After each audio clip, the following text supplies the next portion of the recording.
Živijo, moje ime je Jernej Slivnik, tekmujem v paraalpskem smučanju in sicer v sedeči kategoriji.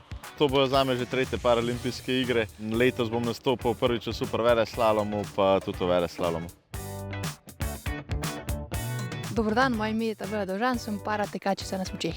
Ja, v bistvu sem v parateku na smučeh od leta 2021, bojo pa to moje prve paralimpijske igre, se pravi Milano Cortina 2026, upam, da mi ostane v lepem spominu. Tole so športni dosežki, na katere sta posebej ponosna. Siguren tisti rezultat iz Pjongčanga iz paralimpijskih iger 12. mesto, ampak mogoče sem še bolj ponosen na 4. mesto iz svetovnega prvenstva v Lillehammerju. Sem ponosen seveda na, dvakrat 3. mesto v Bajtostolu na kontinentalnem pokalu. To mi je tako na začetku sezone je bilo še, tako da ja, to me je nekako tudi motivira da še bolj stisnem pred paralimpijskimi igrami. Seveda sem pa tudi zelo ponosna na uvrstitev na paralimpijske igre. In njune želje za letošnje nastope na paralimpijskih igrah?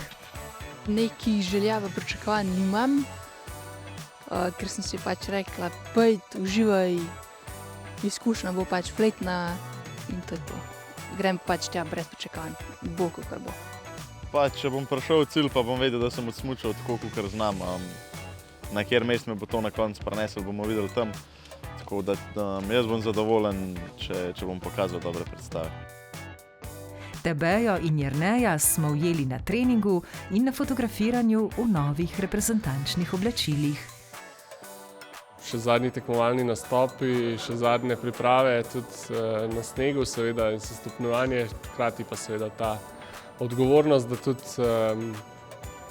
enostavno se pokažeta medijsko, tudi uporabita to moč, ki jo imata kot potnika, paralimpica, da pravzaprav mnoge mlade prepričata, zakaj je pozitivno se ukvarjati s športom, da se življenje lahko zelo lepo obrne, če nekako je parašport del tega življenja po rehabilitaciji in da veseli smo, da ste tukaj. To so eni taki dnevi, ki jih moramo športniki sprejeti pred olimpijado. Take stvari treba podelati, lepo se jih poslikati, videti vsa oblačila, ki smo jih dobili za na igre. Jernej je že vajen tovrstnih aktivnosti, za Tabejo pa je to nekaj novega. Veliko post, tako da kar zahtevna drugače. Dobro je tudi, ker nisem sama, ker še Jernej tukaj, tako da ja, fajn se imamo.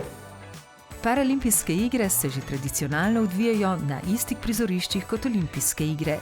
Letošnje so tako rekoč pred domačimi vrati. Zato bo na tekmah tudi več domačih navijačev, kar obema veliko pomeni. Bojo prišli definitivno družina, pa mogoče še kdo, da so tam ljudje, ki me podpirajo, ki mi stojijo ob strani, mi daje tudi še več motivacij in tudi dodaten zagon. Zmeraj lepo slišati slovensko besedo v cilju. Upam, da bodo čim bolj glasni, pa da me ponesejo čim boljš na tekmi. Jernej bo tekmoval v Cortini d'Ampezzo 9. in 13. marca, Tabeja v Teseru 10. in 11. marca. Navijajte tudi vi za naša parašportnika ali na daljavo, lahko pa tudi v živo na parašportnih prizoriščih.